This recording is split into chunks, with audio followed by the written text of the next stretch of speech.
Hello, my children. Today we will look at the human skeletal system in great detail. Then come with me. Before jumping into the discussion, can you imagine the reasons for the following question? Pop a sticky note and share your thoughts. Tell me why bones are important in our anatomy.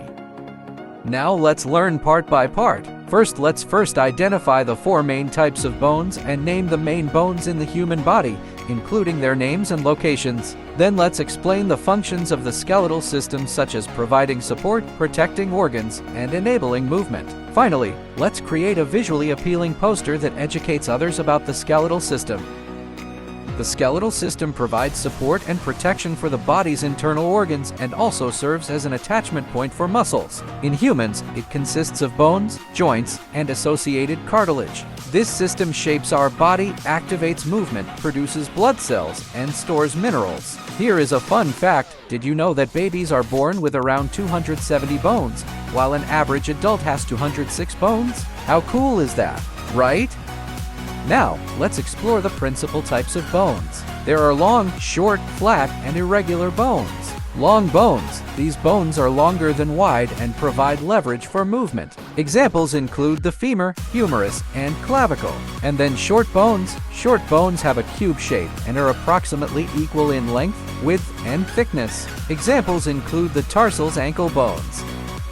Flat bones. These bones are thin and often curved. They serve as a protective shield and provide attachment points for muscles. Examples include the ribs and scapula. Finally, irregular bones. These bones do not conform to the shape of the other three types. They have unique forms and functions. Examples include facial bones and vertebrae.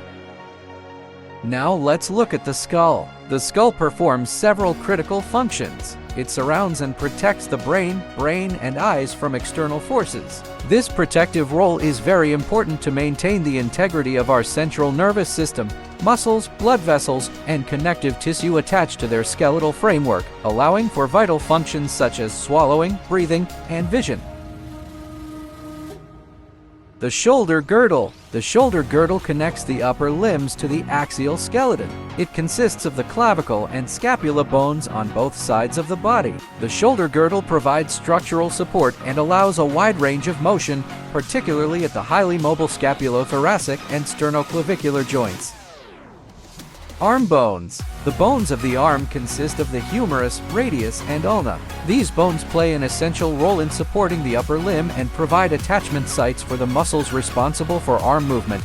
These bones form joints that allow a wide range of motion and flexibility, enabling the hand to manipulate objects accurately. The hand. Hand bones consist of carpals, metacarpals, and phalanges. Hand bones provide support and stability and enable complex movements for tasks such as grasping, writing, and playing musical instruments. They consist of carpal bones, wrist bones, metacarpals, palms, and phalanges, fingers. Together, they form the basis for hand function. The chest. The sternum and ribs protect the vital organs and facilitate breathing. The sternum serves as an attachment point for tendons while protecting the heart, lungs, and stomach. The ribs form a protective cage around the ribcage and move during breathing and help lung function. Together, they protect the organs and enable respiratory movements. The spine. The spine provides structural support to the entire body, allowing us to stand upright. It surrounds and protects the spinal cord and nerves, which are essential for transmitting signals between the brain and other parts of the body. Also, the spine enables flexibility and movement, allowing us to walk, twist, bend, and perform various activities. The pelvis. The pelvis consists of three fused bones, the ilium, ischium, and pubic bone. These bones perform several critical functions in the human body. First, they bear the weight of the upper body, stabilize it, and transmit this weight down. Second, the pelvis protects the organs in the abdomen and pelvic cavity. In women, the pelvis provides a comfortable environment for the fetus. Now look at this upper leg. The bones of the upper leg include the femur, which is the longest and strongest bone in the body. It forms a ball and socket joint with the bones of the lower leg at the hip and knee joint. The patella kneecap is connected to the bones of the upper and lower leg through muscles and ligaments and contributes to the movement of the knee. And then, lower leg. We have a long and thick tibia in the lower leg's bones. It bears weight and articulates with the femur at its upper end and the tarsal at its lower end. The laterally located fibula does not bear direct weight but serves as an attachment for the leg muscles. It articulates with the tibia and tarsal bones.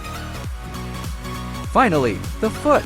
The bones of the foot include the tarsal 7 bones that allow slight adjustments to the position of the foot. The paratarsals form the forefoot, and the small phalanges toe bones that articulate with the paratarsals and allow flexible toe movements. In summary, the legs provide structural support, facilitate movement, and distribute weight during activities such as walking and running.